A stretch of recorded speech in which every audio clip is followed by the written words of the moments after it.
Bismillahirrahmanirrahim and Assalamu alaikum. I am teacher Aisha and I welcome you all in your maths lesson. और हम कर रहे हैं अपनी मैथ्स की बुक for 4+ years यानी कि for nursery class. तो मेरे प्यारे बच्चों, जैसा कि आप जानते हैं कि लास्ट लेसन में हमने काउंटिंग सीखी, आज के लेसन में भी हम अगले 5 नंबर सीखेंगे. हम सीखेंगे फ्रॉम 31 टू 35 तक की काउंटिंग, और ये काउंटिंग हम सीखेंगे टेंस एंड यूनिट्स के कॉन्सेप्ट को अंदर ऐड करके.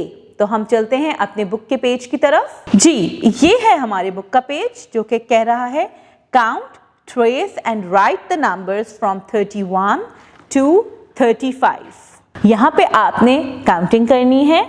हम टेंस को अलग काउंट करेंगे और वंस को अलग. 10, 20, 30 and 31. 10, 20, 30 and 2, 32. 10, 20, 30 and 3, 33.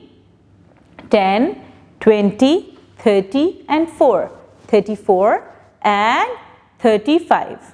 तो मेरे प्यारे बच्चों, इनको काउंटिंग करने के बाद आपने 31, 32, 33, 34 और 35 को ट्रेस करना है एक दफ़ा, और फिर बहुत दफ़ा इनको रिपीट करना है. You are going to write 31 a lot many times and till 35, ताकि ये काउंटिंग आप अच्छे से सीख सकें.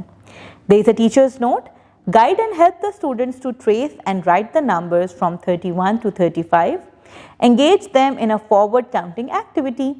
Give each student number card and ask them to count aloud while placing the cards in order from 31 to 35. तो मेरे प्यारे बच्चों, ये था हमारा आज का लेसन. हम दोबारा मिलेंगे एक नए लेसन के साथ और एक नए नंबर के साथ. तब तक के लिए अपना ख्याल रखिएगा. अल्लाह हाफ़िज़.